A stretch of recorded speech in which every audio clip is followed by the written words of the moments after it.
White Walker-perpetuated offenses are considered especially heinous. In Westeros, 4 dedicated friends investigate and discuss these vicious episodes as members of an elite squad known as A Podcast Has No Name. I'm Afro. I'm Ambush. I'm Castro. And I'm Morg, and we are A Podcast Has No Name. Okay, no song today. Today we're going to talk about the HBO series, The Watchmen. God walks into a bar. Okay. God walks into a bar and he says, and I'm black, y'all, and I'm black, y'all, and I'm blickety blick, and I'm black, y'all, and I'm blickety blickety blickety black, y'all, and I'm black, y'all, and I'm black, y'all, and you black, y'all, you ain't black, y'all, but I'm black, y'all, and I'm black, y'all, and I'm black, the black, the black, black, the black, the black, the black, the black, black, y'all. God walks out the door. And then he walked out.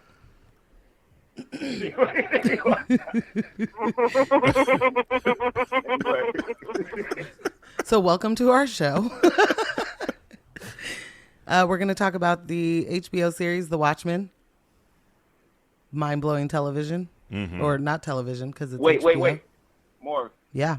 More. I think it's called, I'm looking at it. It's called Watchmen, because I think the movie was called The Watchmen. Oh, Watchmen. You know, copyright. I did put the in front of there. Thank you very much. Watchmen. Yeah. Because I was wondering about that. I was like, did they call, the book and the movie? I was like, you know what's fucked up is I'm looking at something that says Watchmen right in front of me, and I said The Watchmen anyway. Apologies. We watched Watchmen. Oh, but that makes sense. Yeah. Set in an alternate history where masked vigilantes are treated as outlaws, Watchmen embraces the nostalgia of the original groundbreaking graphic novel of the same name while attempting to break new ground of its own. It did just that. It definitely did. Well, I mean, the one great thing allows it to the one great twist made this like an inevitability. Like, of course, the story's gonna go here. Once I want to talk about it. I don't care. No. You have to Let's care. stick to, okay. No. Friend, Okay. I don't care. here's the thing. Sorry. You are in I charge. just think that's the most important thing in this whole thing. But don't jump to it. Okay, but It's Castro, exciting, but let's don't do jump this to real it. quick. A little housekeeping. You are taking us through the outline tonight, but you cannot That you made. So You cannot I jump. can't because I'm the outline. You cannot jump to the end of the outline that you created. Let's stay on I task. thought I jumped to like the 4th level. Well, don't do that. Was it the first? Don't skip ahead. Was it the first? Because that's where we start. No. Okay. Let's just talk about the characters. No more Stick to crack away. All right. the outline. Okay. Who? Not what, when, why, how, or where, but who? Watchmen. Okay? This is a great series, I just wanted to say. It was done excellently. It was. This is a series that was daunting and was done already. But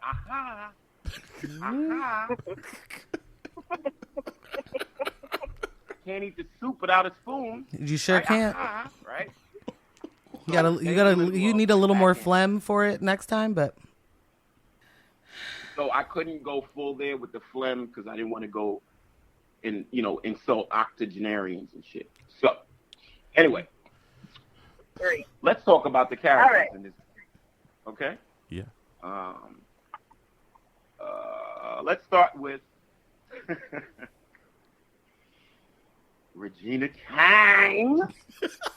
Sorry.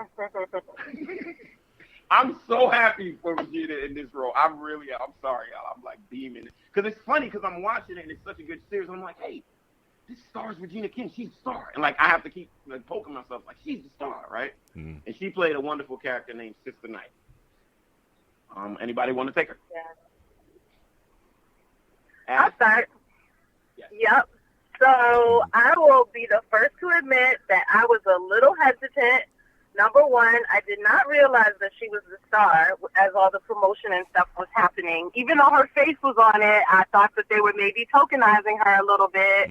And so I was like, okay, let's see what happens. And then the first couple episodes, I really was just not used to seeing Regina King in an action sort of role. So I was like, I don't know how I feel about this. And, you know, the first couple episodes were like a little slow as well. But, you know, obviously in hindsight, they weren't really slow. It was just kind of like building up and like laying some background and letting you know. I was going to say. But for me, it was like, when is something going to happen? Blah, blah, blah. And like seeing her, when they invaded that farm or ranch or whatever and seeing her like in action was like just a little weird to me. But she fucking did her thing. Okay? Yes. You felt like the first couple of episodes were slow when the first one started with Tulsa Race Riot? Like, that was slow? Okay. No, I feel you, but I feel like they were...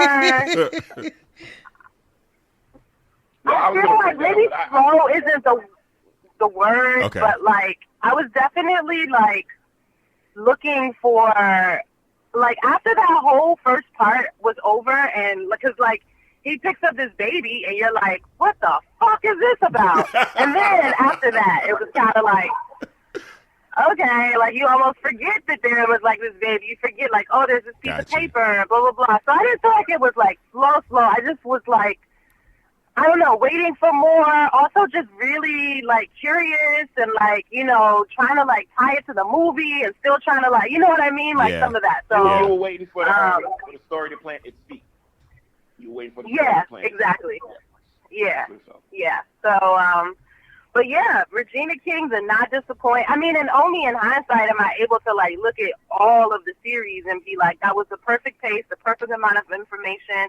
I also watched The Leftovers, so I see the similarities in the director and, like, how he tells the story and, you know, all of that. So, like, it definitely, like, makes sense. Okay. So I want to ask you a side question, Ann. So, because I just love this show, and I was a big fan of Lost, but I caught Lost years later, y'all. I binged it over one summer when I wasn't working. So, what's your suggestion, would I enjoy The Leftovers? Oh, yeah, The Leftovers was fucking banging. Like, even just the premise alone of The Leftovers is banging. Anybody else watch The Leftovers? Nope. No. Cricket. Okay. Like, I went to watch The Leftovers a second time is how good I thought The Leftovers were. There are some weird moments. You're kind of like, where the fuck is this going? But, yeah. And then now, you know, you can see the similarities in how he tells the story and even in, like, the use of music, the way it's scored, like, you know, very similar. All of that. So... Okay. Yeah. All right. So anyway, Regina King, Sister Night, badass, like her whole, her, I don't even know what you want to call it, her little secret hideaway or her office, her bakery, like that shit is like fucking fire. Her fucking vehicle, what? Yeah. Bruh. Yeah.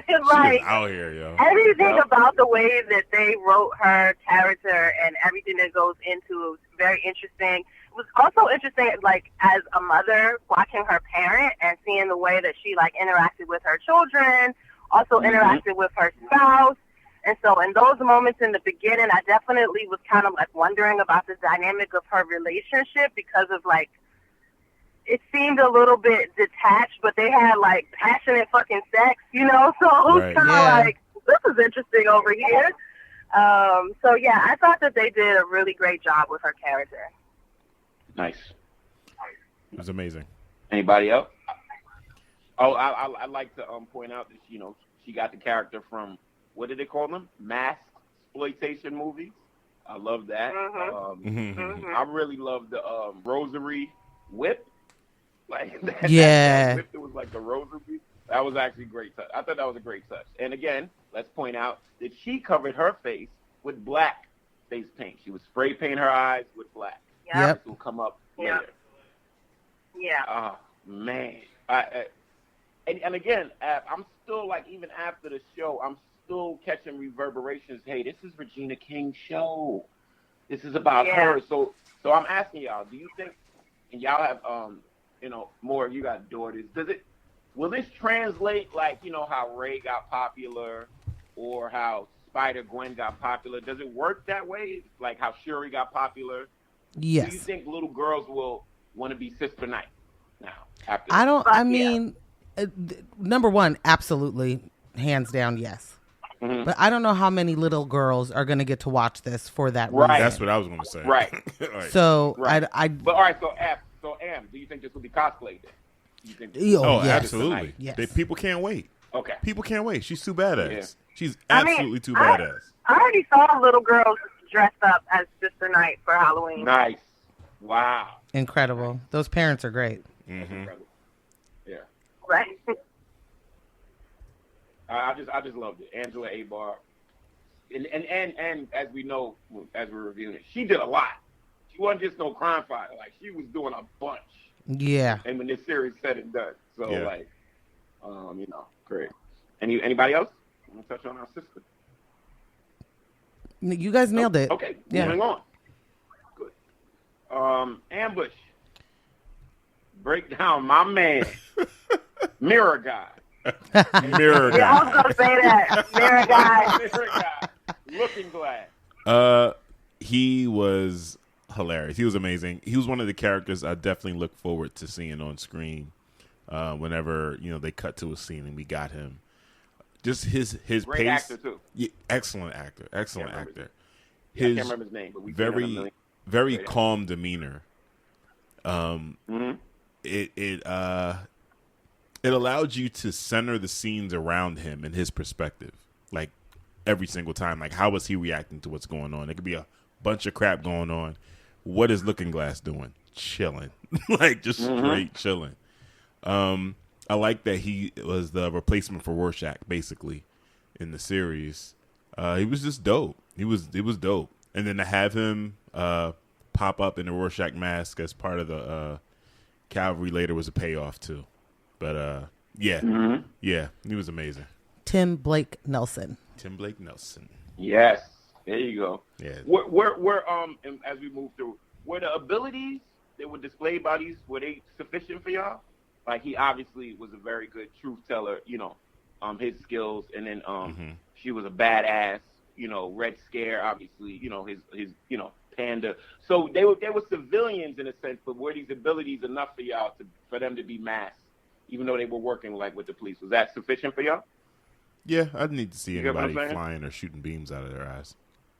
I didn't understand the girl with the net and the Red Scare. Like, what did they do? What was their power? I think they were just like lieutenants. You know what I'm saying? Like, whack. But, I mean, honestly, right. But it was well, Pirate Jenny. She was flying the drop ships and stuff, so she knew how to do that. And I mean, Red Scare, he was just wearing like a ski mask. He full blown ski mask with gold teeth. But I mean, if you're Trick Daddy, if we're talking with a sweatsuit on. If we're talking about powers, no one in the Watchmen universe had powers besides Dr. Manhattan, period. You know what I'm saying? Like, yes. These guys were less theatrical, definitely in their outfits. But when we talk about the characters from the Watchmen, like Night Owl was just Batman. Silk Spectre, you know what I mean? Right. Like, no one really here's had something powers. we need to talk about. But here's something we need to level. So this series, and we got to say this to a listener, picks up from the graphic novel. Right. The movie that came out, that Snyder did the movie, right? Yeah. The movie that came out was a really good adaptation, but there was one thing. He kind of ramped up them being what you would call extra human. So like at the peak of human ability. Yeah. So you can punch a wall, you can move a little faster, but Snyder was playing that up a little bit too much because even in the comic, that wasn't the big play or whatever. Mm-hmm. It was just people that put on masks and wanted to do something. So I think correct me if I'm wrong, y'all.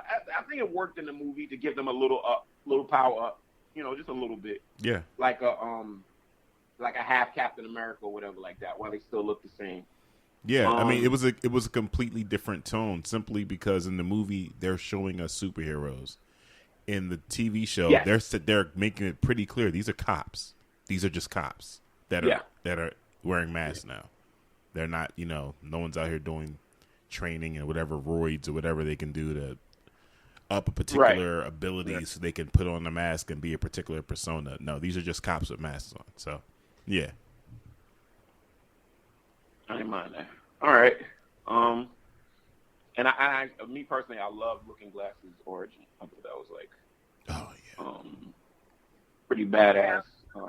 And also to show us the side of a population, like they didn't have to do much exposition because he was, he suffered from the condition. Right. And then we can relate with everybody that he was helping and what he was himself going through. Because remember, when he found out the truth, he still went and grabbed the alarm.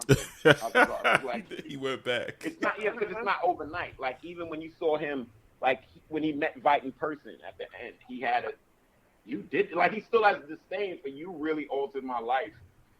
So many years. Yeah, he's been traumatized. He's been living with PTSD this long. Yeah. In a bunker. And to find out it's aha. Aha. Yeah, that's not good. All right, I want to take our next Agent Blake, y'all. Mm-hmm. AKA La Comedienne. AKA Silk Spectre. First, I was surprised when I heard her last name because in the book her last name is just Spezzic, and also didn't they also use like Jupiter a little bit? Yeah. Right. They use Jupiter as their surname. Okay. And Silk Spectre, and to see her be I just loved her drollness. I felt like the series wasn't trying to go too far into copying the original Watchmen members, but they made little, caveats. So like Lady True was like the new Vite Ozymandias, and like Blake is like her father. Like I get it. It's a joke. Like this is funny as shit. Like some of this stuff, it's tragically funny, and I love that they gave her that. I really did. I thought her story in the Manhattan booth was amazing, and especially when you look at the series as a whole, I thought that story was amazing. Just as it seemed like a priest and a rabbi walk into the bar and what it turned into. I thought that was great. I mean, I was so pleased to see her growing up and what they did with her. Especially for her to be so really sour about, what she used to do. Yeah. Yeah. No, but I think that was also, that can be explored a little further. I feel like there's some active attrition going on. So because she kind of got in a pinch, now she's working for the government, so she's a little bit even more pissed off. You know what I mean? Mm-hmm. Like, maybe mad at herself for getting caught, so now it's just like, she can't stand masks either. And that happened with the justice. That happens if you're wearing these masks. Things happen to you. You end up not being able to stand them. Yeah. But I definitely like Agent Blake as a bridge from the past to the present. Mm-hmm. And they used her really well in the show. All right. But did you like her in the beginning? Sorry, y'all. When she first popped up? Yeah. Yes. I loved it. Interesting. Because being a graphic novel fan, I'm not going to be one of those snobs. You are literally that snob. Being a graphic novel fan, to see them take that route with her character and to make her, as she got older and wiser, see it from her father's perspective. If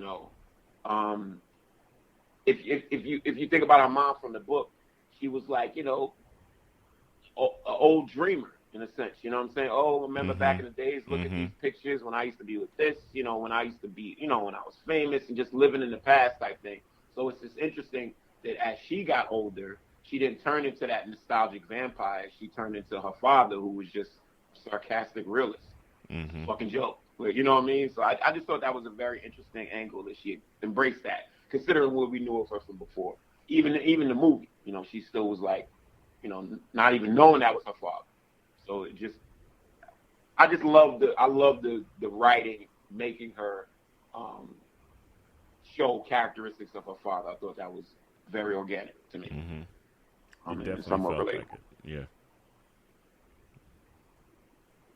Okay. Ooh, Morgan. Morgan. Ruh-roh. You are up to bat, and I would like you to talk about the man, the myth, Dr. Calhat. Oh, boy. Well, how do we even begin to talk about him? Do I just go straight So let's get the elephant out the room, okay? Oh, God. And let's get it over with. Oh, God. Yeah, let's get it over. I want to get it over with. Were y'all appreciative of how much they showed my man Swing Low, Sweet Chariot? Multiple times. And the close-up. And in the bright light. Like when he was in cage, the light was bright. It tracked him. And You didn't really see any peen in the cage. No. You didn't see any peen. What? But I mean, HBO gets down like that. HBO is like historical for Full frontal. showing male frontal. Yeah. But wait a minute. No, wait, y'all. Hold on. Seriously. When he was in the cage at the end, it was all lit up. Yeah. They tracked down from the blood and they went right up his dick. And it was huge. It was like his other arm. I must have thought it was his arm. I didn't think I honestly didn't think I saw any peen in the cage. He was sitting on his knees. Catch a glimpse. I didn't know. I thought it was tucked. I didn't know. Did you catch a glimpse? He wasn't sitting there with his legs crossed, honey. Yeah. No, but he was on his knees with his hands in front, like it was that prominent, and that thing was sitting there. No, you like saw an arm, Castro. Okay, we're gonna run it back. We're gonna run it back. All I know is, y'all gonna go to bed, and she's gonna be up in the middle of the night. Fast forward. frame by frame. Slow it down. I mean, I'm sorry. Go ahead. No.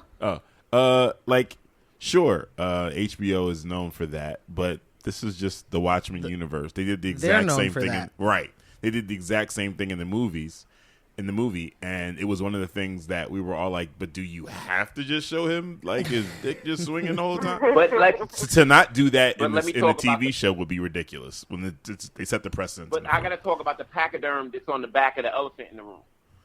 Okay. And it's one thing, and I'm be honest, it's one thing to show, little ass white dick swinging around and shit like that.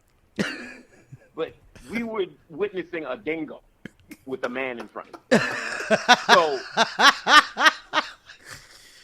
I'm trying to tell y'all, they showed up a prominent dick on soft. His shit was like that, right? I don't fuck whatever. I'm being honest. I'm fine. So it wasn't just, you know what I'm saying? It wasn't just the typical full frontal of a white man. But here's the thing. All right, real quick. I just really hope that the name of this episode is On Soft. On Soft? Yes. Here's the thing, though. Is that, because I remember, I'm trying to remember how this plays out. Whether how the rules work with regards to when they have to use fake genitalia or not. I think it's only in sex scenes that they, depending on the rating, they have to use fake genitalia. Do we think that was him? And if it wasn't him, does that play up to a stereotype that they made it that size? Like, what are we talking about here? No. Dr. Manhattan in the movie had a dick that was taller than you. No, he did not. No? No.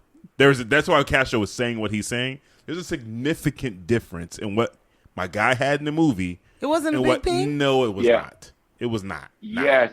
Yeah. Like, this thing hangs like a trunk. Yeah, it was not doing, When he was walking through Karnak, before he turned blue, when he went to see Vite the first time, yeah, in 2008, it was hanging. It was like hanging. I was like, damn.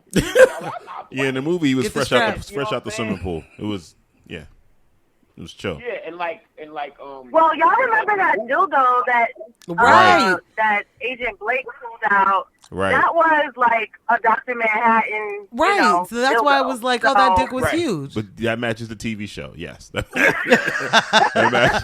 matches the one on the television show. Then we're fine. Then we're fine.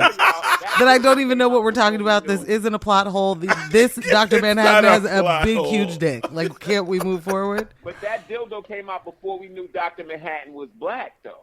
Right. I'm just saying, this Dr. Manhattan in this universe has a whopping penis. Like, it's That's shit's huge. Big dick. Okay. Okay. No. That's what the racists Okay, were more really can you talk pissed about the character? Okay, I just want to be Calvin clear now? here Can you that talk you were about the one Calvin? who brought up his dick. I wasn't going to. That wasn't going to be a part of my I wanted thing. it out there. Our listeners want to know these type of things. Oh, He y'all was want to like, talk about Morgan, this? what did you think of? I know. Martin? I feel- Well, let me tell you about his dick.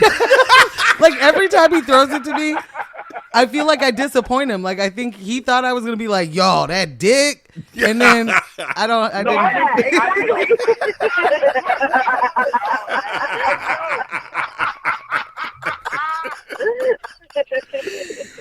Like I just be disappointing me left and right. On a serious tip, on a serious tip, were y'all appreciative of them showing a black man in his glory that many times? Because I didn't expect it. I missed it. I mean, I think I missed a bunch of them. I think I missed a bunch of them. Y'all said the dick was huge multiple times. I don't remember seeing that. Castro, what does that say that? Castro, what does that say that we were more aware of his size and stature? Yeah, it says something. What does that say? We're older, and we have more in the peripheral. Wow. We like to see the full scene. Wow. We're just older, so we pay a little bit more attention to the edge. Where do you go to learn how to deflect that way? That was so good. We're older. Like, is that a seminar? Are you certified? What the fuck was that? We're older? He was quick with it. Yo, he had right it in the pocket. I had it ready for on cop. He was like, listen, somebody asked me why I'm asking about a dick. Because I'm older.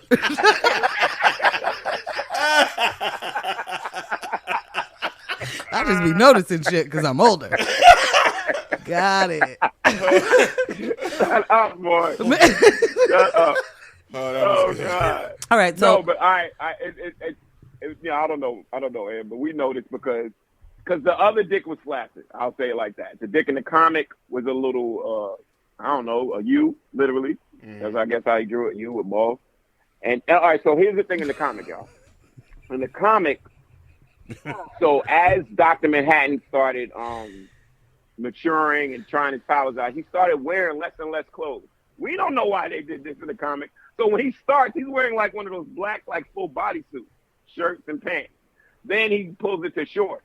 Then he wears short sleeves. Then it's a tank top. Then he's wearing those weird ass drawers, zigzag things. And then he just stops wearing stuff altogether. No, they explained and they gradually show Final that throughout form. the book. They explained it though. They did explain. Oh, what did they say? They were saying that's. Oh, yeah, they did. Yeah. Yeah, he was. He was losing his humanity. He stopped caring. It was gradually. He was just didn't care anymore. Yeah, so it was like clothes for what? Like what are we talking about here? look at my dick. He even started with a kufi. He even had a kufi when he started. Go away. Castro, he ain't have a kufi or a do-rag. We're not doing this. He was not out there trying to kick knowledge. I'm not doing this. Castro, are you talking like in the original pressing before it went trade? I think there was a kufi, B. I ain't doing it. It was so funny because they showed him like wearing so much stuff, and then every panel would just be less and less and less until he got to the zigzag lightning bolt drawers. But yeah, he had a kufi, yo. I'm gonna pull up that picture, Morgan, and send it to it. Please do.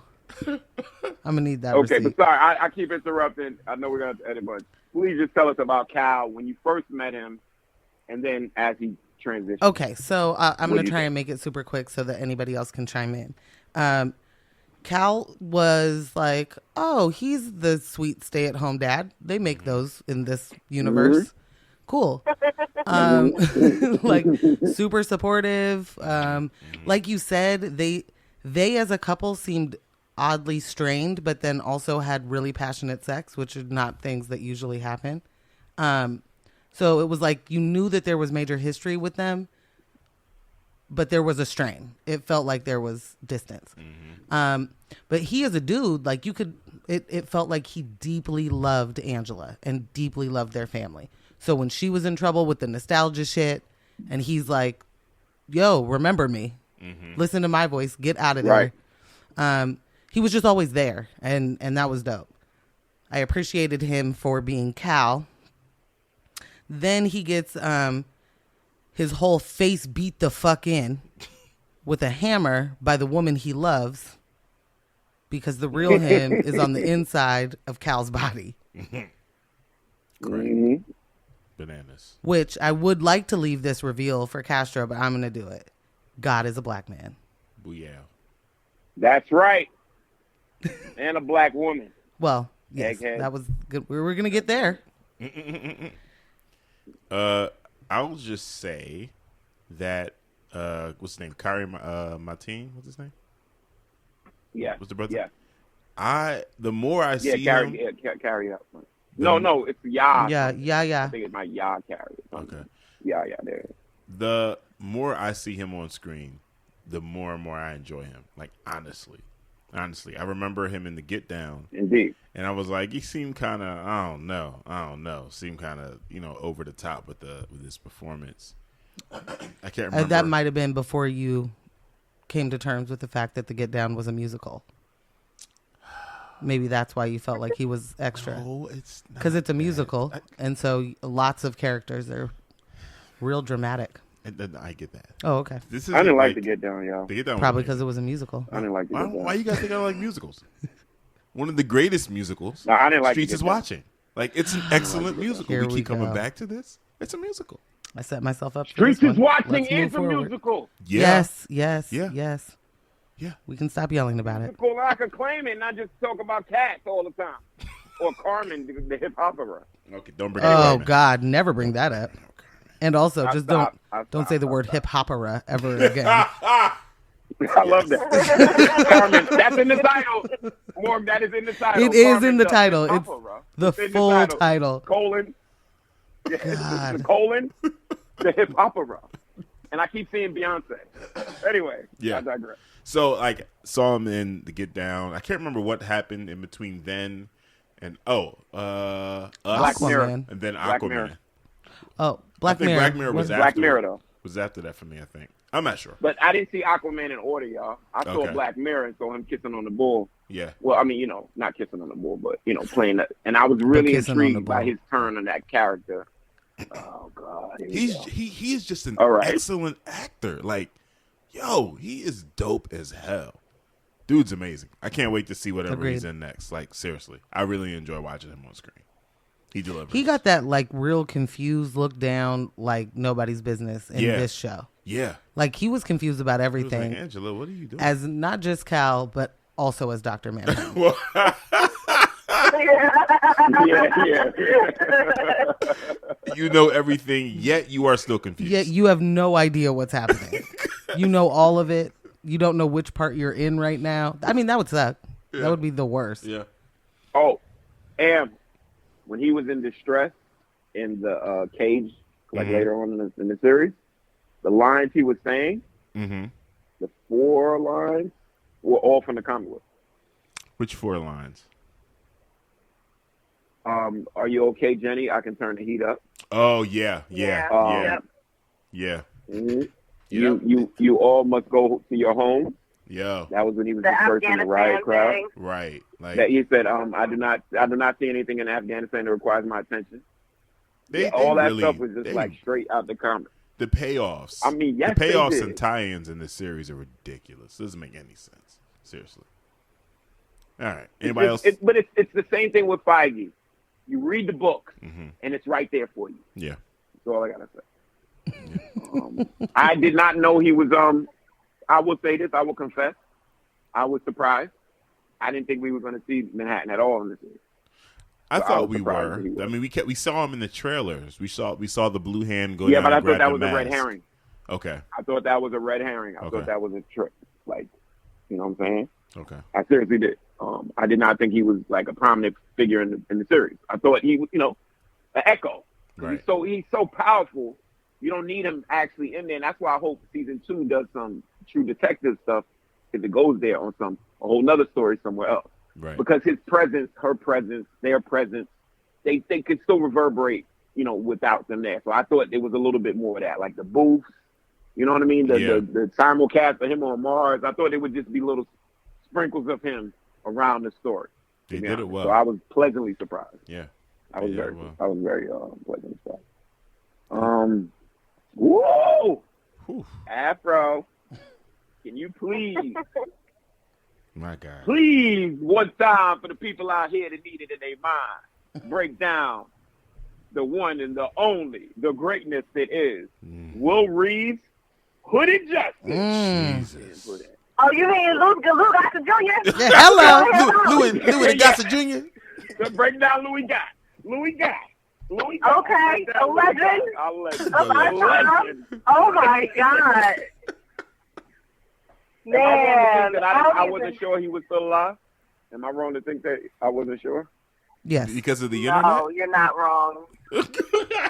No, He ain't going nowhere. Let me tell y'all, I go back to Officer and a Gentleman and him beating Richard Gere's ass. That's where my fandom of him started. So you thought because that movie's that old. I didn't know how long that was going to go on, you know. I feel like I asked you a question and then tell you what he thinks. Yo. Only all the time. I can't Yeah, deny that. I mean, I don't even know where to start, you know, like, it's just so many layers and levels to it. I will say I think that the nostalgia episode was probably my favorite and really getting into his backstory. Like, he just acts with such brilliance. Like, his performance is like, you know, like, I don't even know. I don't even know what to say. Can I jump in just real the quick? way that, yeah. Sorry, I just wanted to jump into what you were just saying, that his acting was so brilliant. He gave this. It was effortless, right? Like, it definitely felt like. Yeah, I'm here. You know, what's up? I'll do. Yeah, I killed that dude, Right. and it was perfect. Yeah. Sorry, I'm sorry. He was literal all the time. It was destroying me. That everything he said, he meant. Yes. Thinking he was like doing on purpose. Yep. But William Reed's, like, his story, his backstory, it was all done with like such beautiful detail. The nostalgia episode where that was a very triggering episode for me. And the way that they shot him being hanged, where you really felt like you were about to be hanged. What, like, I cried. I fucking cried. That, y'all. That was. I didn't expect Yeah. that. I didn't expect them to do all of that. I really was surprised that that went through it. Because that's what making me even Hooded Justice by that being cut from him. I never thought those ropes around Hooded Justice had anything to do with like a black guy getting lynched again because they thought Hooded Justice was a white guy. That really, I'm with you, Af. That really took me. I was like, oh.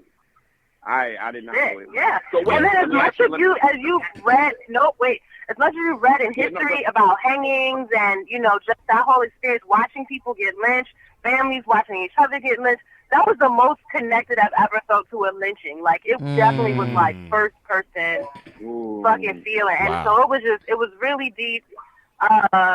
Then the whole, like, you're right, he was so literal. Like, yeah, I hanged him. I fucking killed him. You know, like, yep, he's right here. I did it, from this wheelchair. And then to see that shit unfold. Yo. I was like, yo, you fucking use their own technology against them to hang this white man on his train. Like, the shit was just crazy.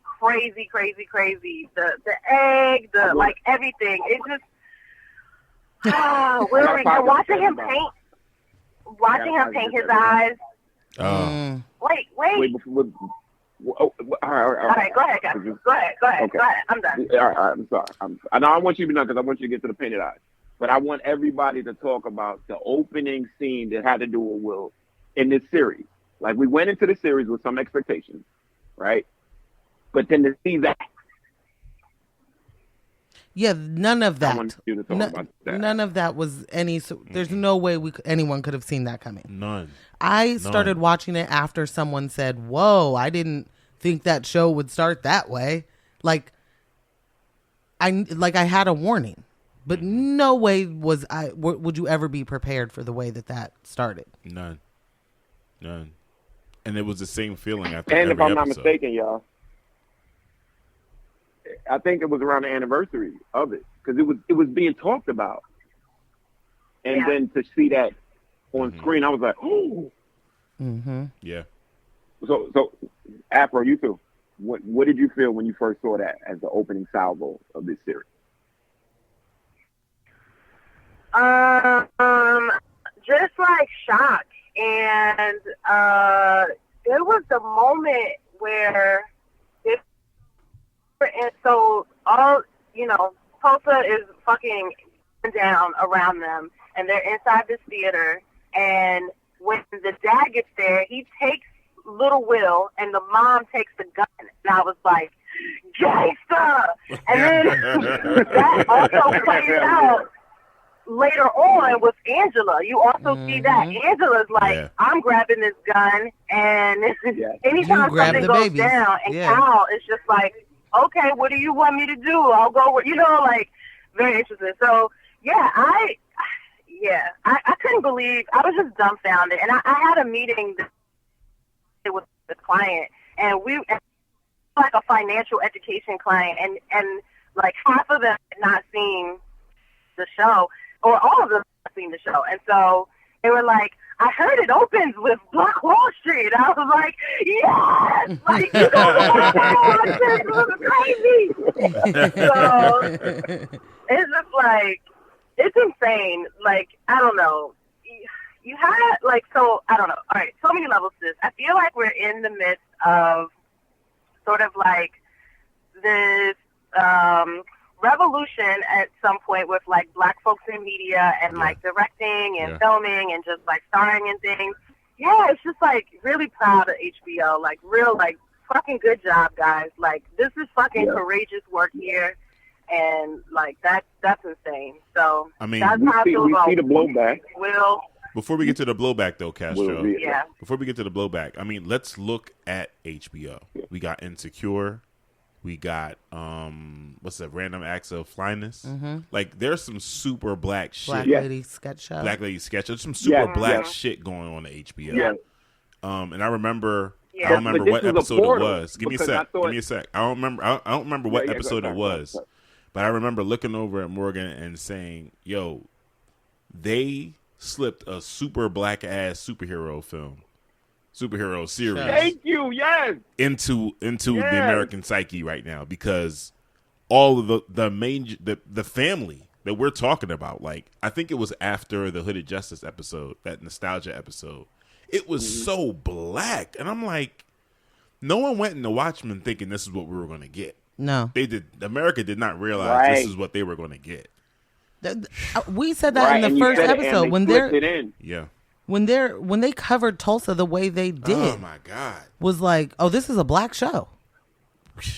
Like, that's two things, y'all. The fact that black. Sorry, Castro. 1 second. The fact that black people, a baby, a little kid, walks away from that with a little baby. Mm-hmm. That's not a white show. Yeah, that's not the white narrative. No. Yeah, no white persons came up and scooped them up and saved them at the end. Exactly. And hid them from the mean white people. Right. No, that did not happen. Yes, that's a great point. Yeah. Great point. Yeah. Great point. Two things, y'all. Two things. One, Af, and I don't know if you could relate. My blood ran cold, y'all, when I saw the plane. Because I knew about Black Wall Street. You read it. You see the dusty images and you see the aftermath. And, you know, what I really hated about Black Wall Street, just on some historical context, 3,000 to 3,000 people died. Right. Like that type of bullshit. Right. Right. To, like, exonerate maybe only 4 people died, but really hundreds of people died. So when I saw the planes in like, live action, I was like, oh, my God. Y'all were flying planes and dropping bombs on us and shit? Yes. Like, it was that serious? Yeah. Yes. So that's one. And then 2, and what you're saying, they snuck it into American consciousness. Guys, this comic, this graphic novel is in the Library of Congress. This is revered as some of the greatest fiction ever written. Yeah. It's put up there with, like, Huck Finn and shit. Yeah. So the fact that Lindelof and them were able to say, hey, there's black people in it. They can't divorce that. That's why we saw all of that blowback on those comments on that weird-ass video. Morgan, did you find? You know what I'm saying? It's like, again, it's something they think is theirs. Yeah. And it's not. It's really ours. And the significance of retconning. It's really ours. The significance of retconning Hooded Justice and making him black. Yeah. Like, that. Black Watchmen. I mean, what are you doing? Amazing. That was insane. Amazing. That really made racist white people upset. Because you took their book and rewrote it while they still owned it. Like, what are you doing? This book is on my shelf, and now I want to throw this book in the trash because between the lines, there was space in between the lines to rewrite it that way. Yes. There was just enough room for it to work. The ambiguousness of nobody knew who the justice was. They thought it was this guy, but then the original Night Owl said he had some, there's like epilogue material. He said he didn't think it was that guy. He thought it was somebody else, and it's a homosexual relationship. Look how they handle that, y'all. Yeah. It's super awkward. Yo, that shit fucking threw me for a lickety okay? Not ready. The first one when they did it on American Hero Story, wearing their full costume, or later when it was real with Will Reeves and Dr. Metropolis. Will Reeves and Dr. Metropolis. Like the fucking mirror guy, whatever. That's cool, fine, whatever. But I did not think that William Reeves was about to be sleeping with old boy. I also didn't think that he would end up marrying the girl that he, left Tulsa with. I thought that they would identify more as like siblings or something like that. Me too. Yeah, then that really like you assume that he raised her a bit. You assume he raised her, exactly, right? Like exactly, or at least that they were raised together in the same household because he was a fucking baby as well, Right. So that was like interesting to me too, but definitely seemed like maybe more of a like relationship of convenience than like any actual. Like, just like knowing each other. Love, right? Right, love because like you're here, I'm here. We've known each other all our lives. Like we went through this thing together. Tell me the story of how we met again, or like tell me what you said to me when you picked me up. Like all that weird shit. I wouldn't have married his ass. Like I would have been like you uncle, cousin, brother. Right. Will, and there was quick. I felt there was a quick switch with her character because it seemed like she was pretty supportive of him being Hooded Justice, but then it got to that one point where she just bounced. And not saying she just bounced. Well, he had to have known that he was fucking a man. Yeah. That's number one. Like, that don't just I didn't pick that not up. be a thing. Y'all picked that up? Oh, yeah. She was quick on that. Yeah. She was very quick on that. Yeah. I saw her catch the hand touch. And that was early. That was early, and she didn't like. That was early. She didn't like that dynamic from the jump. Like so, in the first place, it was just like, okay, who's coming in here trying to fuck with my man, and not like my man. Just like, I don't know if I trust this white dude trying to talk about this vigilante shit. Right. But that quickly was like, she probably drew the line. also. And she probably drew the line where if it bleeds to the sun, then it's over. Because that was the when he attacked the sun. That was the other part. But there was levels to it. Yep, go ahead. No, go ahead, Af. You're probably going to say what I'm saying. Well, he wasn't treating his kid right, so he had all this anger and resentment inside and frustration. And I forgot I was going to say something else, but I was really resigned that you were going to say what I was going to say more. So. Well, so yes, there were levels to it. There were moments where he was like smacking his kids because he was frustrated, or not smacking them, but like, Right. Well, no, there was definitely a dynamic within the household. Yeah, he didn't know how to cope with being what he was being. Right. Like, he didn't know what to do with that, the release of all of that anger that he was giving each night. He didn't know what to do with that. And he was coming home. She gave him the motivation and inspiration to do it, but then she wasn't knowing what that meant, and neither one of them knew what that would be mentally. And what that entails. Yeah. Exactly. And then he's detached because he's not at home at night. He's out being that. And then when he sees his he's uneasy about it. Right. Whatever his unease is, and I mean, he's got a lot of levels to be uneasy. He's having sex with his coworker. He's lying to his wife. I mean, there's a lot. There's a lot there, right? But when he saw his kid want to emulate, he Spaz because he was like, no, this isn't good, because he wasn't good. He wasn't good with it yet. He didn't know what was happening. Right. So couldn't pass on to the son. Yeah, he just felt like, oh, fuck no, not this life for you, which is what ends up happening with parenting, period, when you see your kids do really dumb shit and you overreact because you're like, no, don't do that dumb shit. I already did that dumb shit. You know what I mean? Now, was there some symbolism? I mean, it wasn't deep, but by the kid copying his father, by doing the whitewashing of the eyes, do you think that was part of it too? Definitely could have been. You're not going to imitate a white man. Definitely could have been. You know, like I am doing. I didn't think about that so recently. Yeah, I didn't think about that angle, and mostly because I felt like that was the better disguise. You know, like if you're gonna do it, do it. You know. Well, and also in that time, if they knew they weren't going to allow that. He wouldn't be part of the team. You know, he would have been killed. Just like he was. The police were dragging dead black men from the back of their truck as they were talking to their fellow police officer walking down the street. No more. That was his memories bleeding, because if you notice, the scene was black and white, and that was him remembering the Tulsa massacre when he saw that. I don't agree with you, but okay. But the whole scene was black and white. If you notice the way they were cutting, but no, if you notice the way they were cutting it, they were cutting him having memories of Tulsa as well as experiencing being the odd man out as a black cop. So when they pulled off, yes, that was arrested, but that was from the Tulsa massacre. Him seeing that with his own eyes. I see. I didn't catch that then. I was like, God. Okay. Damn, that is. Yeah. But that was arresting. That was just too much. I was like, whoa. Yeah. Like, that was a lot for me, that scene. That was, oh my God. Yeah, it was a bit much. That was a bit much. Okay. We can move on? Okay. Yes. We got Ozymandias all right. next. Yes. Yeah, we got Ozymandias next. He was dope. He was he served as comic relief for I would say for the first. He was hilarious. Yes, for the first half of the season, he served as comic relief, and it was great.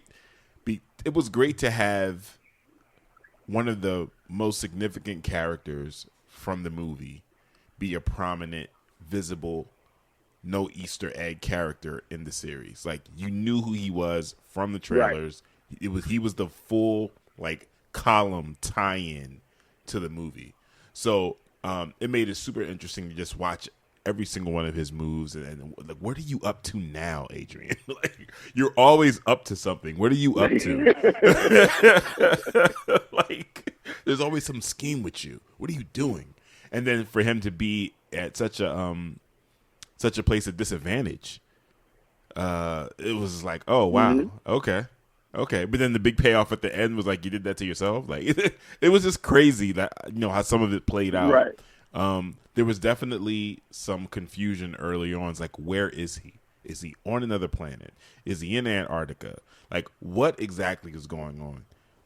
But it was super fun to watch. Super fun to watch. I loved the payoff in the last episode. There were theories about that gold statue. Was it akin to him being frozen in carbonite in Star Wars? There was a couple of theories about that. Yes, very much so. And it just felt right. It felt like, oh yeah, once anyone said it, I wonder if he's in the statue. In my mind, it was like, oh no, he's in the statue. And there's nothing else to even talk about. I still wasn't sure. I wasn't all the way sure, yo. But Lady True, she has a way of talking that just makes everything creepy. Yo, why does he look so old? Because he is. I was like, all right. But yeah, I didn't know for sure. I didn't know for sure if that was him. I was like, it could be him. I also love how they took what was a very confident character in the film and made him super paranoid and neurotic in the in the TV show. It's like, left to his own devices, this is what happens. He's just all over the place now. He was closer to Doc Brown from Back to the Future in the TV show. Like all the TVs don't work. He's not cleaning up after himself. Like it was like that type of place. Yeah, man. When Karnak was all busted up, he didn't bother to fix it from when certain things that happened in the book and in the movie that destroyed it. But so it just definitely is. Yeah. All right, let's move on to his Spawn. Av, you want Lady True? I do. Lady True was also like very well done. I loved her backstory too. Yeah, brilliant. I think that we probably it's easy to assume that her brilliance came from her father, but I think that a lot of her intelligence also came from her mother as well. Like I was watching the video about there being some it being a little bit of both. So I thought that was really dope. Her mom's whole staring at the painting and saying "fuck you, Ozymandias." Right. was great. And Lady True being like, I'm specimen number 2346, also just dope. And the moment where her and Ozymandias meet was also just really great. Like she could have led with, I'm your fucking child and this, that, and the third. But she really knew exactly how she needed to talk to him to get his to A, get his attention, to B, get his respect, and then to C, nail down what she actually wanted. So that was also dope. She cloned her fucking mother, Right. Okay, girl. Right.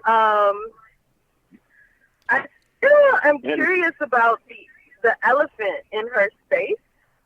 That to harness the memories. What's the name was connected to? Yeah. Yep. Mhm. Yeah. She explained it when she said you need. It's because of the elephant's mass and as much fluid as you might need to transfer. Something having to do with the elephant being able to take all of the bad memories off, and also what they were exchanging. The elephant has a lot of. So it wasn't necessarily because I remember the scene us thinking that she was hooked up to her grandfather. But you actually needed an animal like the elephant to take off all of this stuff that she had taken. Because look, nostalgia, you could overdose with a couple of pills. She downed the whole bottle. Yeah. So that's why I was emergency or something like that. I'm pretty sure. So you're saying the elephant wasn't necessarily symbolic of anything. It was just the pure size of the elephant. It was needed to take on both, the amount of nostalgia she had. I think it was both. Well, both, because she dedicated her whole company and everything she meant about elephants. The Lady True myth was about this great white elephant, but at the same time, scientifically, she needed the elephant. Yeah, but scientifically, she needed the elephant to run off that much memory and to do the procedure properly to cure. Yeah, elephants are supposed to have good memory too, right? Right, exactly. So they can handle a procedure because there's something medically I'm missing. There's something medically I'm missing, but the elephant is equipped to do what they were doing in order to cure Angela. So there was a couple of things, but again, that was the yeah. The moment she showed up on those white folks' porch, I'm not promising you a baby. I got your baby right here, goddammit. Yeah. And you got 10 seconds to give me this before Ozymandias lands. That was fucking amazing. She had nice style, little swag to her. But at the end, it was very interesting that to come to this point where you're kind of pushed. You're used to rooting for good and evil, right? And so at the end, you're it's will these white supremacists win or will this fucking narcissistic lady win? And you're kind of on her side a little bit, but then also as Ozymandias starts breaking it down. And is no, she's more of a narcissist than I am. She can't have these powers. She's fucking crazy. It's so it was a nice. Yeah, exactly. And so it was a nice sort of balance of realizing that I have been sort of low key, rooting for the lesser of the two evils, with her being, less evil than these white supremacist folks. Mm-hmm. But yeah, she also, doesn't need. So I thought of her as like intellectually arrogant, but I hadn't thought of her as like narcissistic and like on the verge of being insane, So so that was Lady True for me. There was never a point when I thought, like, the fact that we found out that was Adrian's daughter in the final episode, that was cool.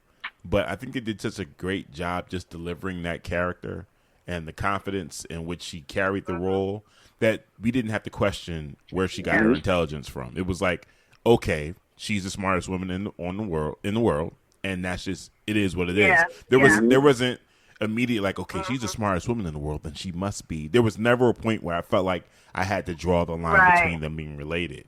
So it was kind of like a payoff. Even when we found out that was her father, I still didn't automatically just be like, oh, okay, so you got the genes to be smart. I didn't take that leap that Ozymandias's ego had to make immediately. Oh yeah, you got that from me. Like that. Right. Yeah. Yep. I so think Drew, interestingly. Oh, go ahead. Sorry. Yes, Drew did interestingly. He called it. He's like, I think that Ozymandias is her father, and I don't know exactly what made him say it, but he was triggered by her saying, "My mother and my father will both be there." And so at that point, we did know that her mother was Dion, the young girl. But we still didn't know who her father was. And so I thought it was interesting. And when he said it, I was like, that's stupid. That's not her fucking father.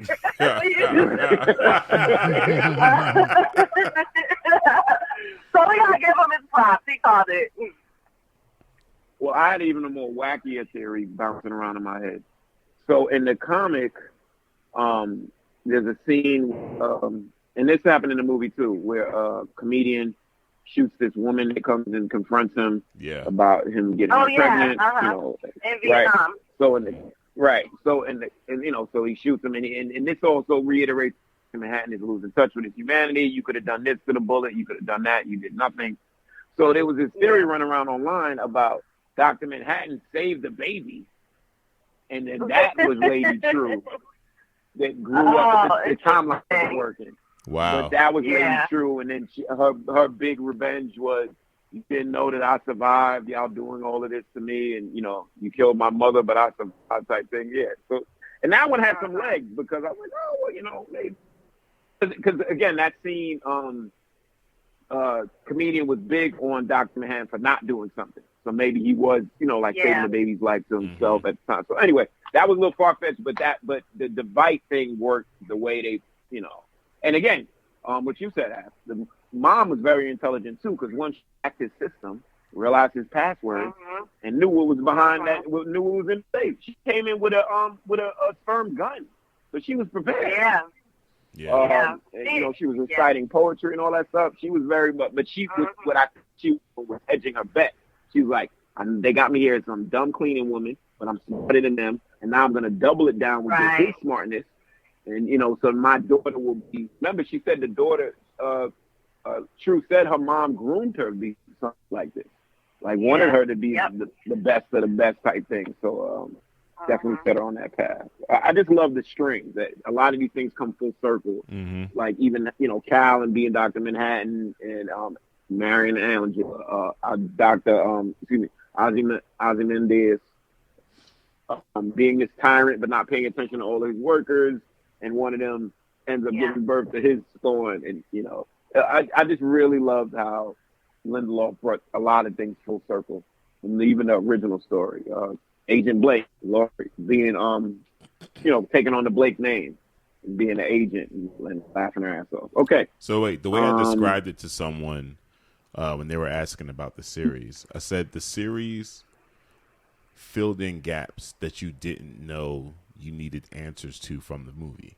Like that was my description of the series. Like it's plugging in holes that you weren't even looking at from the film. Like all of this was playing out, her being a cleaning lady and getting his sperm, like all this was playing out in scenes we've already seen in the film. Like this was happening at the exact same time. Yes. I guess that's just crazy. Yeah. Yep. It's insane. But he found his safe space to work. Yeah. You know, the safe space to work. Yeah. It's a really good approach. Senator King, typical. Anything? Regular old white supremacist. Senator King. White mediocrity. Yeah, I mean, like, he checked all the boxes. I love to put him in the Dr. Manhattan drawers. That was amazing. That was so great. Yes. Because he had his shirt and he did a really good job, too. He did. Yeah, he had these, like, spikes sticking up on the side. I was like, what are those, stirrups? Like, I remember, like, that. And then he was wearing... And then, check it out, y'all. Agent Blake made fun of him. He said, you look ridiculous. Yeah. She called him panties. That was the funniest part. She definitely called him panties. She did really great at playing him several times. She's like, oh, God, please don't give a speech. Are you really going to give a speech? Yes. Yeah. Like, did I just fall through a trap door? Like, who has a fucking trap door in their living room? Like, I thought that she did a really good job of, like, saying what the audience was thinking. Yeah. And, like, you know, giving you that part of, like, if there was any question you were having of, like, oh, come on, a trap door, like, that's fucking stupid. She's just going to fall down into, you know, see pennies, you know, from there. And, like, she would say, like, you know, the sort of criticism. So it was, I felt like it was, I felt like it was a combination of her also, like she's tired of it. She's been through it all. She was a superhero. Like, you got a trap door. Like, I've seen all this crap before. We're still doing this. This is what you're this. They still make your type of villain decades after I stopped being a superhero. Like, that's kind of the angle I was getting from what she was saying. I'm just like, oh, okay. Now you're gonna hit me with the monologue. Like, I haven't heard a million of these while I was in costume. But yeah, that was she was hilarious. All right. Yeah. Senator Keene. All right, so what we're going to do is we have a few more characters, and then we will make this into a two-parter. But because the next character is we're going to be talking about him for like 20 minutes.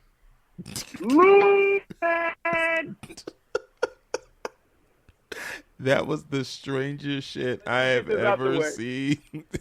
Yo. Let's get this out the way. We all know who Luke was. Yo. Oh my God. We all know who Luke Man was, right? Yes. We know now. Yes, So we know now. Luke Man was Petey. Yes, Officer Petey Wheatstraw, his last name was. But let's just talk about this, y'all. He's a fanatic of superheroes. He does a lot of research. But he came up with, I'm going to get me a bunch of canola oil and these suits from these, what do they call them? Remember there was the book in the supplemental material and they were called something? Fog Dancer. I'm going to get me a Fog Dancer silver suit. I read a lot of supplementary material. So if anybody wants to know about Luke Man and his escapades and where his motivations, all you have to do is go to hbo.com/PDpedia. And it's like just all this great supplemental stuff that really helps. There's like a blueprint of the blue dildo on the Excalibur. All of this is wonderful. But anyway, just think about it, though. What kills me is he sat there. He's fanatical about heroes. He studies all that thing. He thinks, I'm going to get me some canola oil. I'm going to dress up like a fog dancer from this book that I love. And I'm just going to have that as my weaponry. And anytime I want to that's my weaponry. leave an area, I'm going to run full speed, squirt it all over myself, and slide in and out of sewers and manholes. Bruh. When he slid from mid-street, I just need everybody to understand or relive, because I know you understand. Relive that moment. When, first of all, when she looked up and he was across the street, just staring at her, I was like, what the fuck is that thing? It looked like a fucking gray. What is happening over there? And how long was it standing there? Right. In broad daylight. Broad daylight. He got on like goggles. Like this shit was just wild. Now he's running real fast. Who is this fuck? And when he took that, and he knew where he was running too. Yo, he had an escape route and everything. He knew he had full speed. Full speed. Oh, he practiced that. And the way that he slid into that sewer grate was like Jordan from the free throw line. That shit didn't make no fucking sense. I was like, did this man just go down to it on purpose? He just flew. Like, wait, what?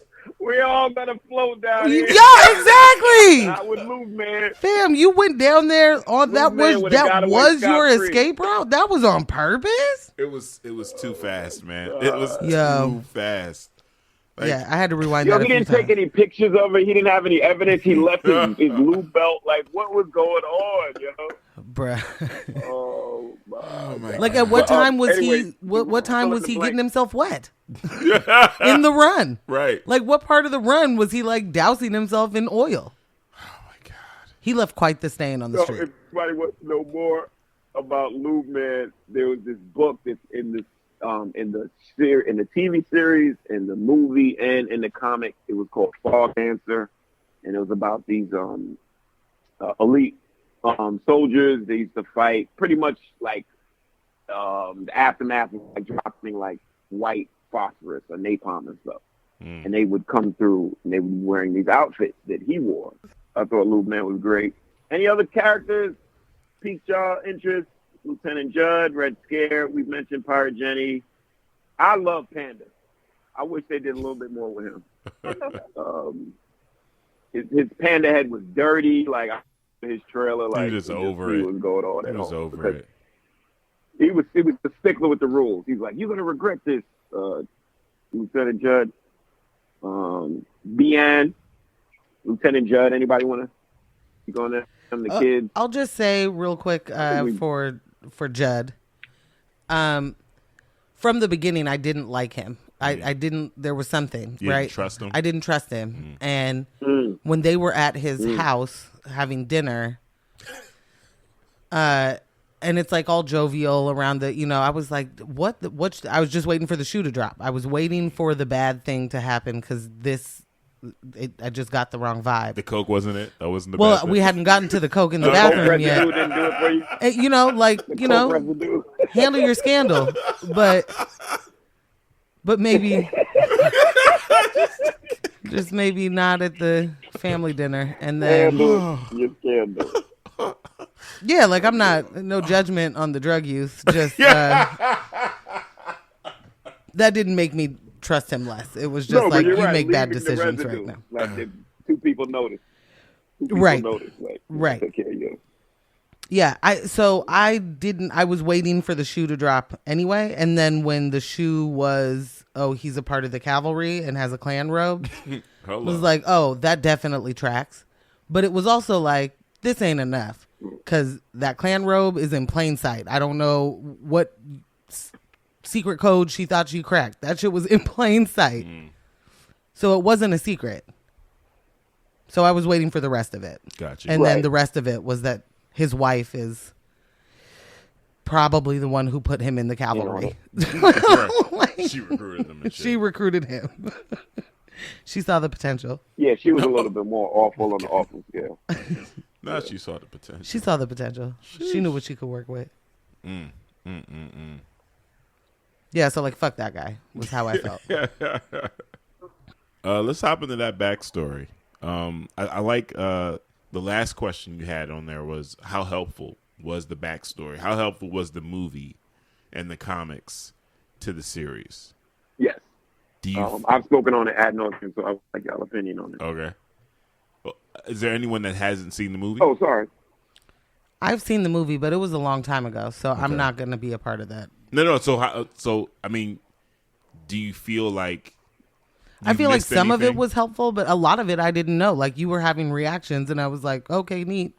And it didn't, like, you still enjoyed the hell out of the show regardless. Oh, certainly. Yeah, okay. I'm sure it was more enjoyable. If it would have been more enjoyable, which this was my favorite thing to do for the entire time it was on TV. I know that's right. But it would have been more enjoyable for me if I remembered those things from the movie. Gotcha. That were easily Easter eggs for you, and for me, I was like, oh, okay, neat. All after the fact, Like the bullet catch. No, but I did remember that. Oh, you did remember that? Yeah. Okay.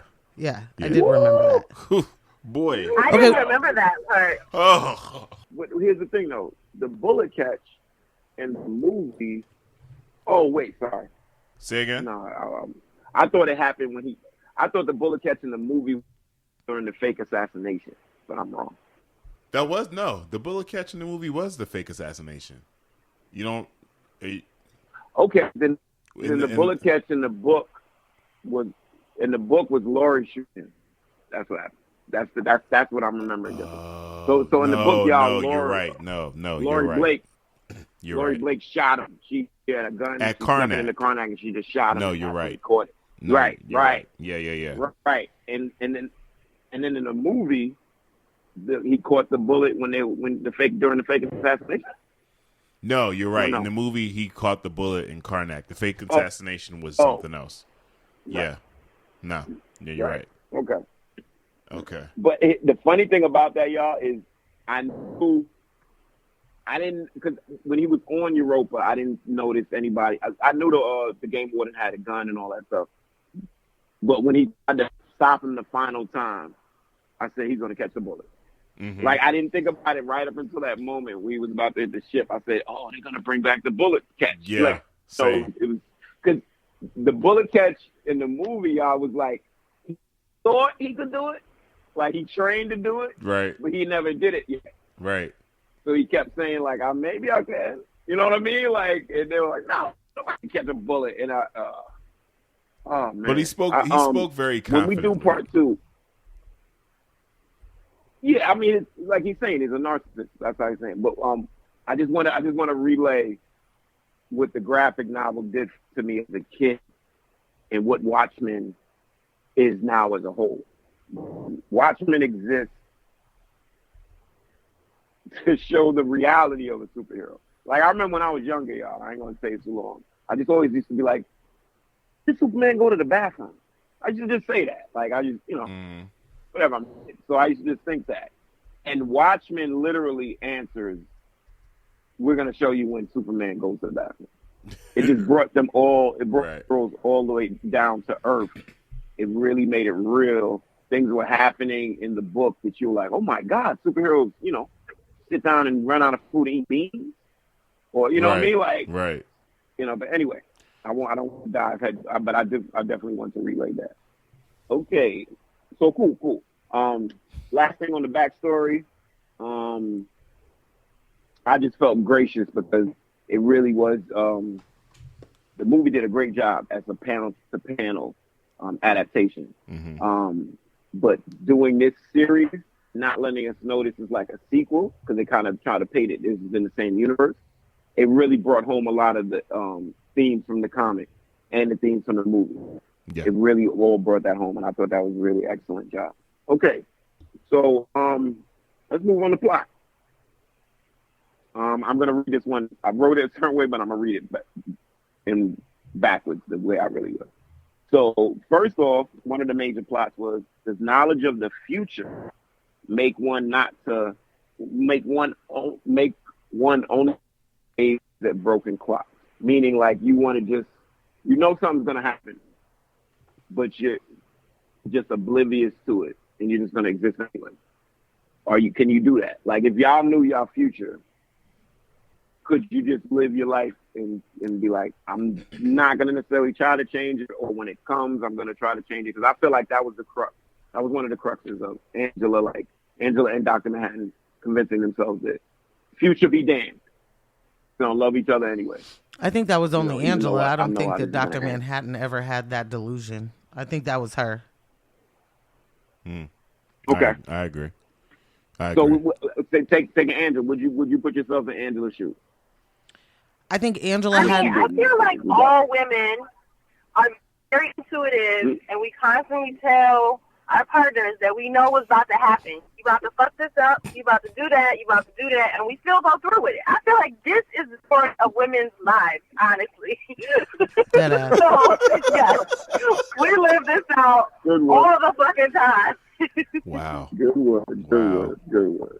Okay. No, but real talk, one movie that I really like is The Arrival, and I feel like the premise is very much the same. Like looking at time in a slightly different way, thinking of language and communication, and would you still make the same decisions? And even going back to like the ultimate quote, like it's better to have loved than have lost than to not have loved at all. And so, I mean, I think, yes, I think that like if like to live your life avoiding pain or to avoid, you know, things that are very human and like, you know, like trying to like, I'm not going to go short shot that like, I'll be in this forever. And so that's why I'm going to go down road A because I know it'll last for the rest of my life. Like that's, I don't know, like silly to me, you know, like I think part of like living and like taking risk is that uncertainty. And so like, I would, again, if I could see the future, you know, I would maybe like, but then again, right, if you the future, I think that you then also have a completely different perspective on life, right? So like, maybe you still roll with it, but like move a little differently or like not be so like devastated when things happen, you know what I mean? So to say I would still do it is like, you know, sitting from the seat that I am in right now to say that. So, but I want to say yes. I think there are a couple of other things to point out about that. Keep going. About her, her understanding of that situation. Like, he's calm, cool, collected the entire time they're in that bar, right? And he's telling her, I see the future. I experience time completely differently. And she's got the arrogant, I'm a really smart, intuitive human. I ain't buying it. And there's a level of arrogance that she has just on some, like, this is fantastical bullshit. Like, I'm not doing any of it. It's all true though, right? And she goes for it in the way that like, okay, fuck it, I'll try this out. But you see her change the timeline. She tries to change, knowing we have 10 years together, didn't mean shit. She was like, oh, this is the end. I'm gonna make sure it's not the end. And there's a lot of arrogance in that too, thinking that you can control something that's already been predetermined. Yeah. I agree. True. Okay. And you want to touch on the other plots that I brought up? Well, blackwashing of superheroes. Okay, so blackwashing isn't a thing. Did you get that from that disturbing? Did you get it from that disturbing video? Is that what you got the term blackwashing from? What's happening? No, blackwashing is a good thing. Like everything. And they literally blackwashed Hooded Justice, and it changed the DNA of the. So I was saying it as a good thing, not like, you know. When we ever seen blackwashing? We don't, Castro. That's the thing. The racist dude on that video was calling everything a blackwash. Yeah. That's why Am was like, hold up, fam, hold up, B, because prior to this. Blackwashing, what they would consider blackwashing, would just be historical fact. You know, like what really happened was, you're black. No, this is what actually happened. But I just thought that was such an arbitrary choice because he didn't have to. They didn't have to make Hooded Justice black, even to make the Angela stuff work. Yeah, they didn't have to necessarily. They could have figured out something else, but they did, and it was smart. You know what I'm saying? And it was brilliant almost. And also right before it was confirmed that Will Williams was Hooded Justice. They have my man. That's my boy from American Horror Story. Looking gleamed out on American Hero Stories. Cursing out the cops and shit. You know what I'm saying? Looking like a good old American boy. Yeah, I forgot about that. Shit. Admitting to sleeping with Dr. Metropolis. And they so infer that he was sleeping with J.M. Gahuga. You know oh, man. Yo, the rewrite. Another side note. The Fred that was bombing the Jewish deli when the Hooded Justice was young, when he was a cop, that was based on good old Fred Trump, Donald's pop. Shut up. What? Look that up. I'm not lying. Look that up. Just look up the character from Watchmen based on Fred Trump. Wow. And you'll see why. Just look it up. There was look it up. another part of your question talking about generational trauma. Yes, absolutely, 100%. We saw that play out over and over and over again. And it's an important discussion to have because it ties right back to the African American experience, and there are still people that are having trouble wrapping their mind around. White people are having trouble wrapping their mind around generational trauma and PTSD and the things the Black community has suffered through. So I think that was a great quantifying and comprehending it. Yeah. Quantifying and comprehending the generational trauma. Or the video you sent Well, out. when you have a dude saying homeboy things like Tulsa was I don't know why they called it a riot. It was more like a problem that started with when a black guy got handsy with a white girl. And they were violent on both sides. Like, if you're able to say that shit out of your mouth, there's no comprehending of anything. If you can't comprehend the facts of it, like, I'm not asking you to be compassionate yet. I'm just trying to get you to actually read what happened there. Give the listeners a quick understanding of how you got there, and then because we referenced this video a couple of times throughout the episode. I was interested. Wait! I love the ignorance of the you had to go so far back to the riot to get something because stuff like this hasn't happened for hundreds of years. It hasn't. There's been no threat of white violence for hundreds of years. Oh my god! How I got? He opened his mouth and said that on a video. Oh wow! It's wild. I mean, he called white supremacy a myth. These are the kind of people that it makes like you can laugh at it. Right. Anyway, how did I get there?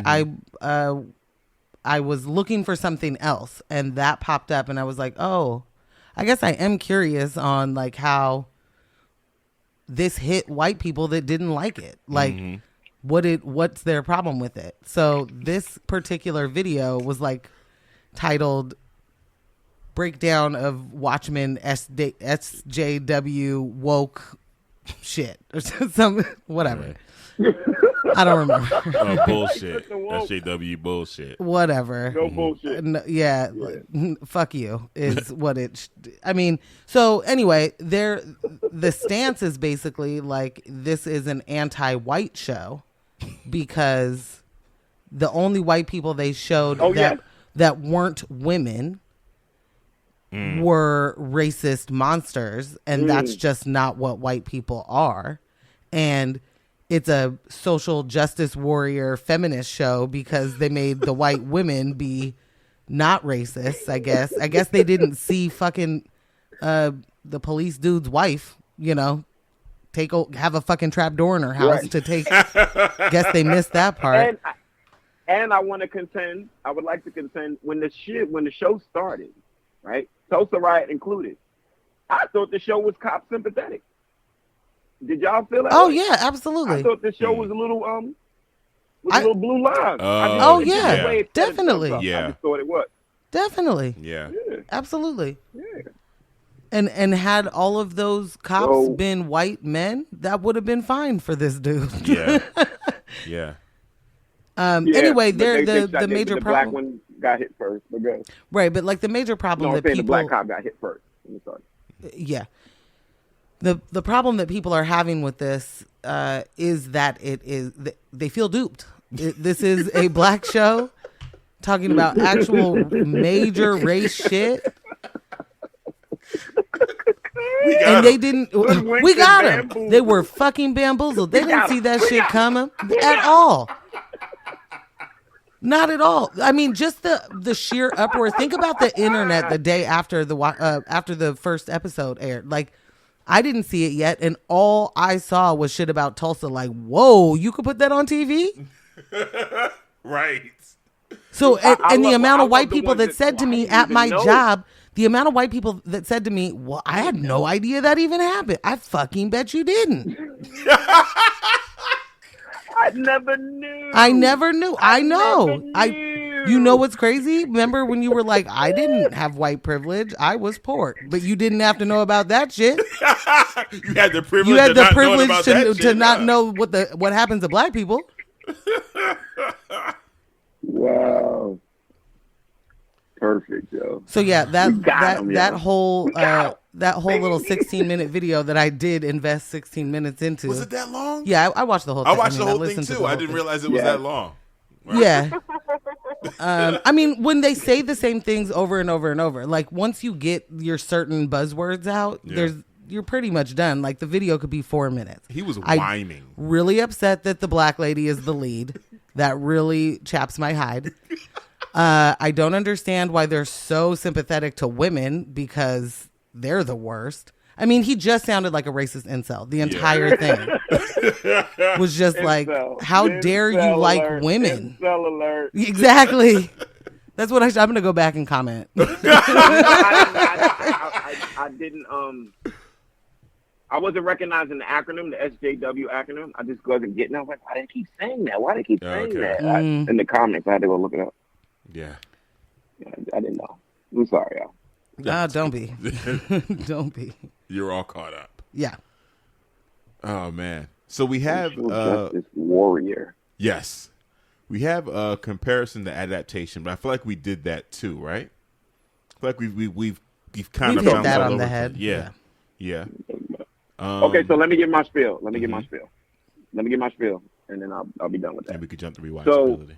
So this graphic novel came out in the 80s, and what it did for me, I was such a comic book fan, but like I said, it broke all this stuff down. You saw a character get assaulted. I was like, what is happening? Like, all right, so let me. I'm not gonna get too graphic with it, but the fact that the comedian had a belt buckle that he undid to try to attack Silk Spectre, like stuff like that was blowing my mind. The color palettes were blowing my mind. Superheroes with ulterior motives that weren't squeaky clean like Superman and things like that were really blowing my mind. Yeah. And it just made it like, yeah, you like comics? Well, this is for adults.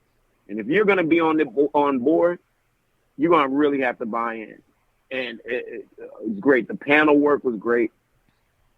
So just seeing the movie come out a few years back was a triumph. It wasn't the greatest movie, but the fact that they did it was still really good. And in this series, with again, y'all, and this to fill y'all in, one of the co-creators of this enterprise hates when people adapt it.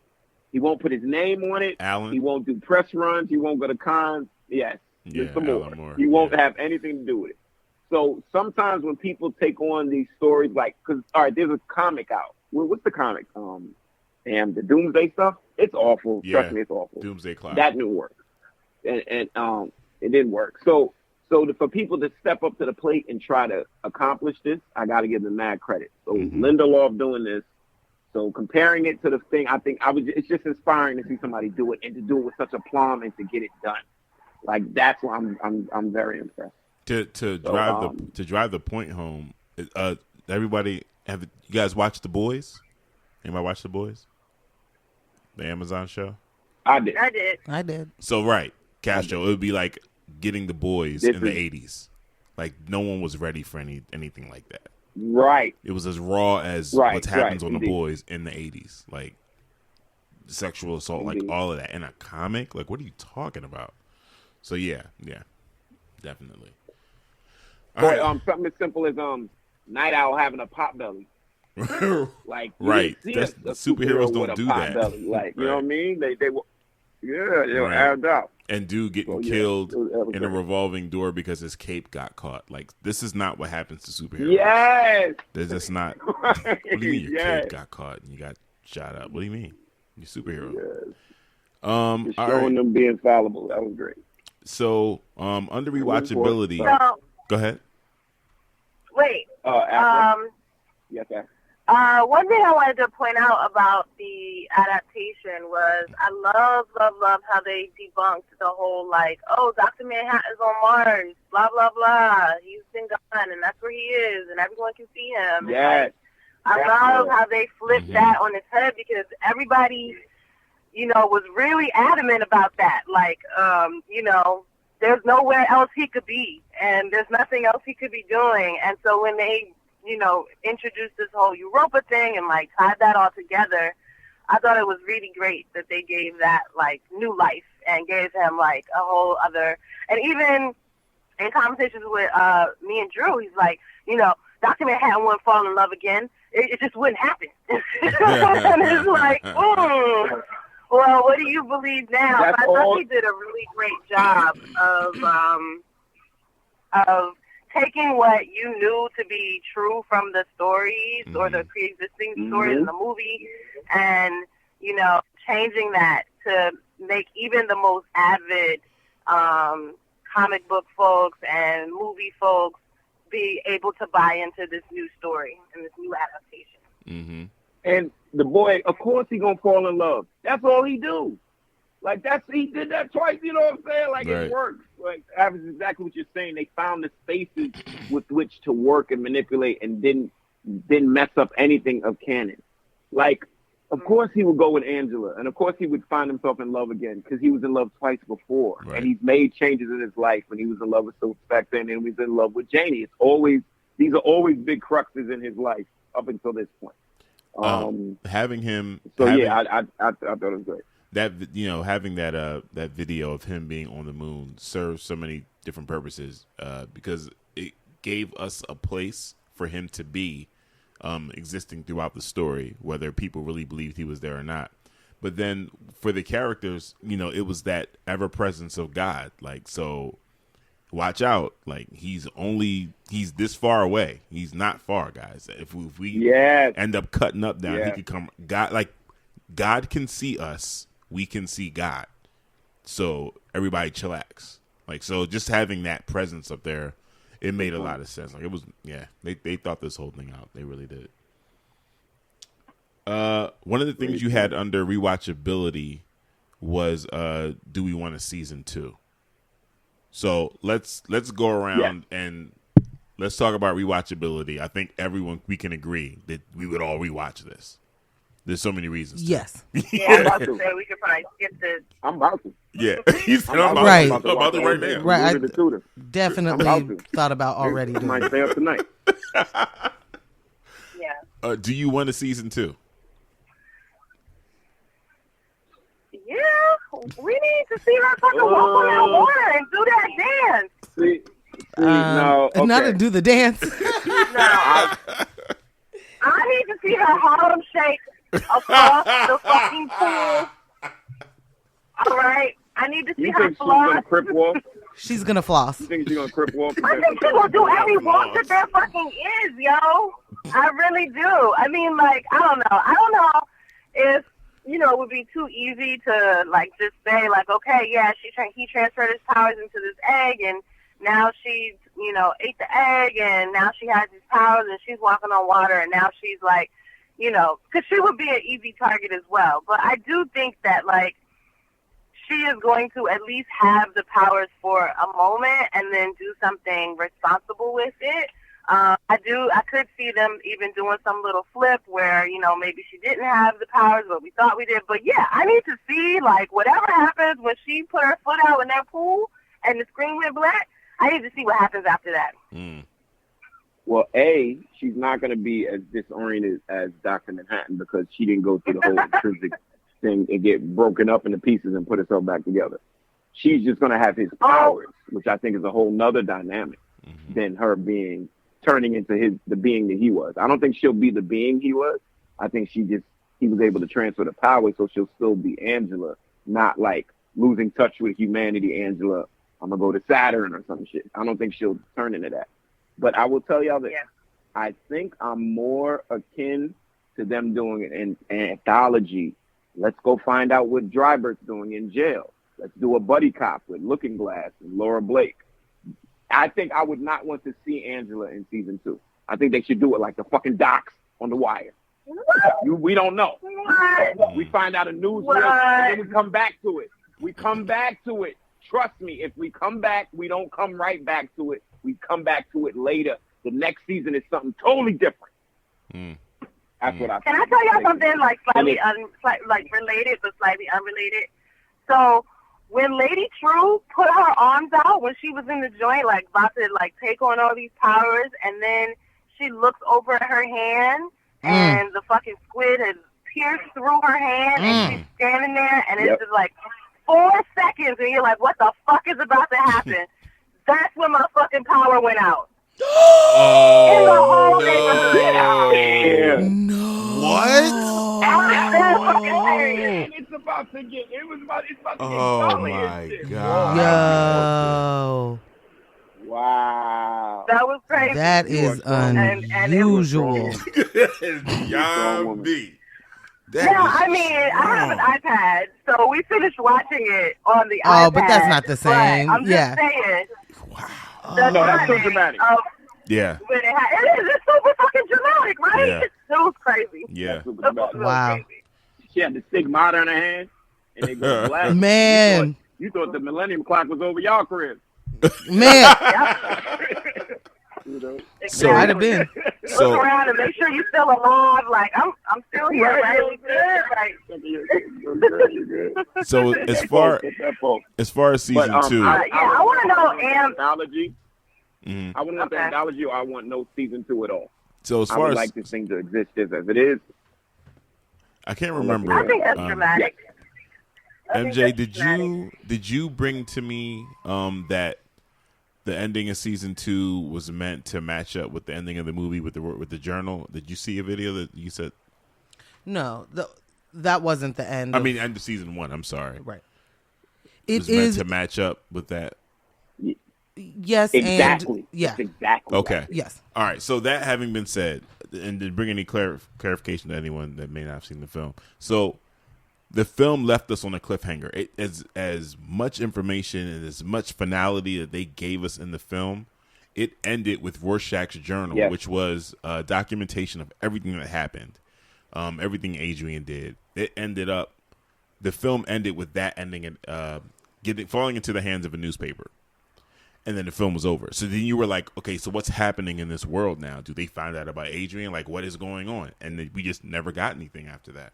Right. So this ending kind of it's similar in the way that I feel like we got enough story here. I can end this right now. I don't want. There was never. I hear what you're saying, Afro. Like wondering what's going to happen next, but part of me doesn't want that connected of a story. Like we got to jump between the movie and the series, and then we got flashbacks and different things that tied everything back into the film. I think when they do a season 2, it should be another jump, and maybe we'll get like Castro said, make other side stories that tie everything together. But to go immediately pick up right where this season left off, I'm not saying they can't do it right. I'm just kind of leery about it. Something else that was brought up in a review video was how Dr. Manhattan really isn't dead, because, and this just makes complete sense. He has to go somewhere. Exactly. Energy, he just dissipated, and he's already put himself back together again. Like this is. So then, would that be happening in season 2? Like we watch him pull his body. It didn't go into exactly.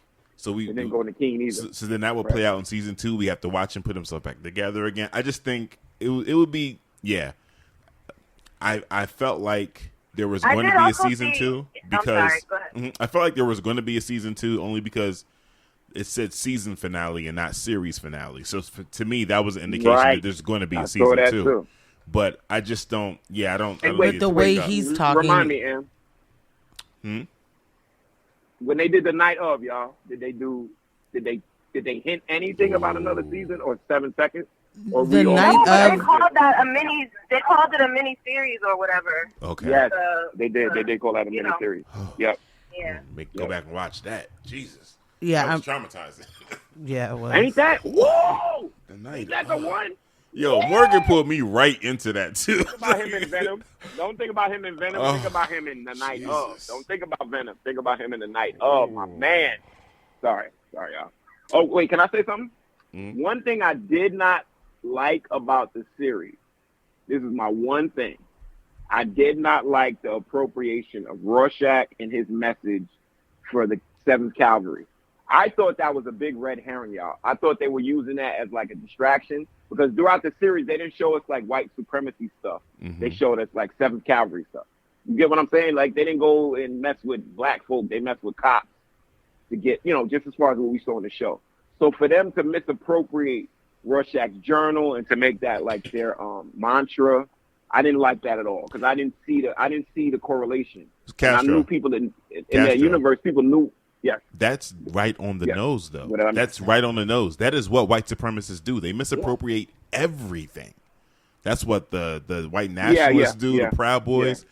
All they do is misappropriate. I love Rorschach so much. No, I feel you. He's my favorite character from the original. Your thing is because of your affinity for Rorschach. Mm-hmm. But that was a true depiction of what it's like to talk to white supremacists who will say to your face, I'm not racist. I just think that it's hard to be a white man right now. My God. You know, like what he's talking about. Rorschach echoes that, the stuff he was talking about. I'm saying you're personalizing it. Yeah. And instead but there is similarity. Similarity, but it's not exactly the same. Yeah. You know, so it's not meant to be, Castro.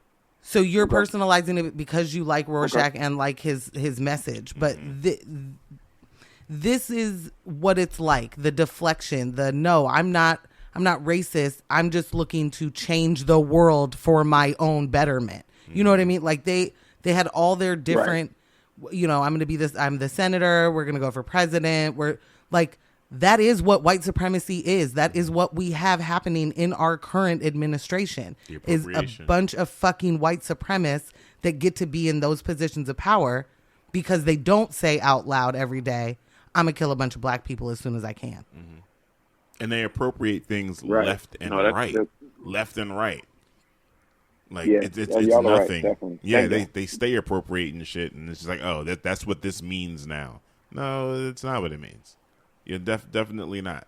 I could understand there is a very thin thread there with tying them to Rorschach with just his disgust for society on a whole. So there's that correlation. Okay. So they took that's that. What I was taking. Yeah, that's what I was taking. The whole masks, everything is that society is fallen, basically, as they know it. Right. And they're trying to piece it back together. Right. Right. Yeah, and I can see that because it was falling around them. They weren't getting the reparations. They were living in trailer parks. It was, a switch of classism. Mm-hmm. I also want to bring up a great line before we get into the scoring of the No Name, which really epitomizes this thing, is the opinion of masks. And when Will Reed said, they won't work, Angela, because wounds need air. I was like, And they do need air. I've hurt myself real bad. You bandage it up, eventually you got to open that thing up and let the oxygen get to it. You know what I mean? And like, they do need air. Everyone's talking about, what's wrong with y'all? You know what I'm saying? Like this is almost some church shit. Like, wounds need air. Can I get a hallelujah? Right. Yeah. You know what I'm saying? Can I get one? Can I get one in the back and one in the front too? It's so the writing, hallelujahs y'all. Everywhere. Wounds do need air. Yeah. You know, you can't hide from it. You can't keep it bandaged up so long that it can't heal properly. Oh man, which is exactly what. These are these are like the reasons why I'm like, yes, there needs to be a season 2. Like I just can't imagine that being it for this series. It was just so well written. There was so many like wonderful moments, so many Easter eggs, like so much detail that went into it.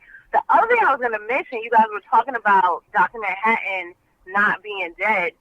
One of the review videos I watched said that the moment where he's standing on the water, walking on the water in the pool, and he's like, you'll need to know this for later, almost references is that he could see something in the future, and he wouldn't be able to see past his own life. So there is a possibility that he is still like gonna, you know, he is still like living in some form or shape or whatever. Yeah, how did he know that? I think that's interesting. But I do trust that they will do it right and they will do it well.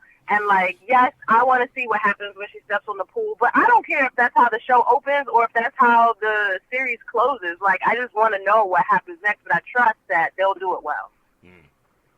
If they do another season, y'all, do you think it will be this black? No. Do you think? I don't think so either. Why, guys? I think they told that part. I think they told that part. I think they told that part. Okay. So the way that I see it, with having another season and whatnot, I would love to have another season if I felt like there was more of, if there was this much material to be as worthy as this season. I'm saying that wrong. I'm sorry. I'm really tired. I don't have my words anymore. But it doesn't seem like what we do know is that he said this was meant to be a fully encapsulated beginning, middle, and end of a story. Right.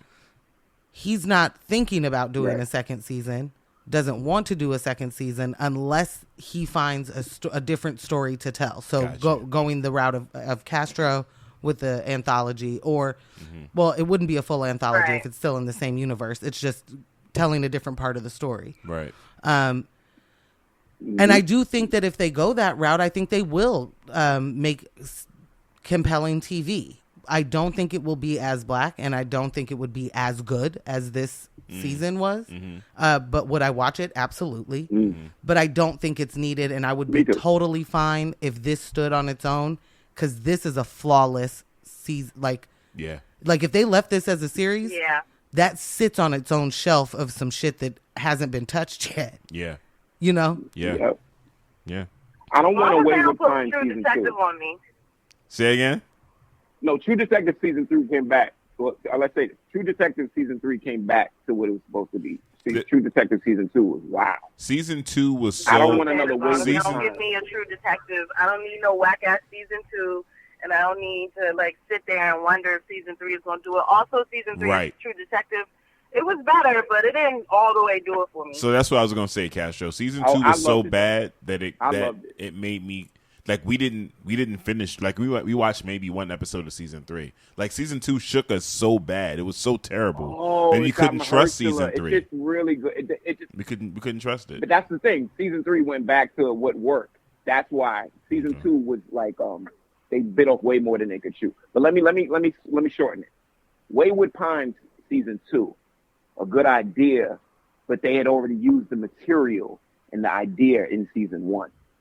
So Wayward Pine season 2 was a product of its fame, but M. Night and them really wrote it for only one season, and that first season was dope because it was a distortion of time. Okay. Anybody watch Wayward Pine? No. Anybody I know watch what you're it? talking about, but no, I didn't. Okay, watch I'm not really rude. Yeah, so I'm just gonna say. No, don't. So season one had Don't. Don't? Okay. Yeah, I won't. Because I'm gonna watch but it. season 1's premise was used up. I'll say it like that. Was used up. Season 2 was building off a good show, but the premise was already used up. Gotcha. And I'm not saying that Watchmen, the premise is used up, but we're saying that Lindelof filled in the spots. He found playgrounds and time to play with. 30-something years, right? All that time since the 80s. Right. Do we have enough space left for him to play within, or whoever else take it to play within? Because the non-distortion of the canon from the movie and the book, that was an accomplishment too. Yeah. You know what I mean? And also making us reconfigure the original source material with a couple of tweaks here and a couple of tweaks there. Now it takes on a whole nother life, whether more wanted to or not. So if there's playground to play with, but other than that, I'm with more. This is such a good circle. It might need to be left where it's at. Cool. Okay, so that leads us right into No Names. Yep. I'm going to give it a full I give no it a full name. no name. I give it a full no name. Samesies. Same. No all the way names. around. Full no names all the way Same. around. This is 4 groundbreaking. no names. This is our first series that's gotten its perfect score a little bit. We've been with the percentages and the 0.25. But this one has gotten a perfect score. Yeah, all the way Hey, around. Again, and this is a perfect show for a podcast that has no name. We are inherently of Nubian. We favor Nubian shit. So when you sneak We rooting for everybody that's black. Hello. When you sneak, we root for everybody's black. You sneak we root for everybody this black show. You gotta. Thank you, Belinda Love. Thank you, Regina. Thank you. Yeah. Thank y'all. We appreciate that. Real shit. You know what I'm saying? Sneak it in on one. We appreciate all of the shocked white faces when they realized what they were watching. Yes. And me personally, I appreciate all the Yakubians. There's different folks. I appreciate Those are just different folks. I appreciate all of the Yakubians. It went digging and burrowing because they couldn't stand seeing the light. So anyway, Man, you know what that means. That is what they do. Thank you guys for tuning in. If you don't, and we'll catch you on the next go round. Great show. Go watch Watchmen. Yeah. Oh, we got Mr. Robot ending up. Might do a show on that. Mr. Robot series finale. I might bring back Zilla Rocca. I think you I might should. bring my friend Alaska. And Am will be on that. Ladies, they participate if they like. But it's a really good series. So I ain't never seen that show. Give it its due. Shout out to that guy. Oh, I watched half good. of the first season. All right, guys. It's been fun. Nice. Bye. All right, y'all. Later. Excellent. You're still here. Thanks for tuning in to another episode of A Podcast Has No Name. If this is your first time checking us out, please subscribe. We are available on Google Play, Apple Music, Spotify, and pretty much everywhere else you listen to podcasts. Follow us on Instagram and Facebook at Podcast Has No Name. Deuces. Subscribe, please. Click and comment.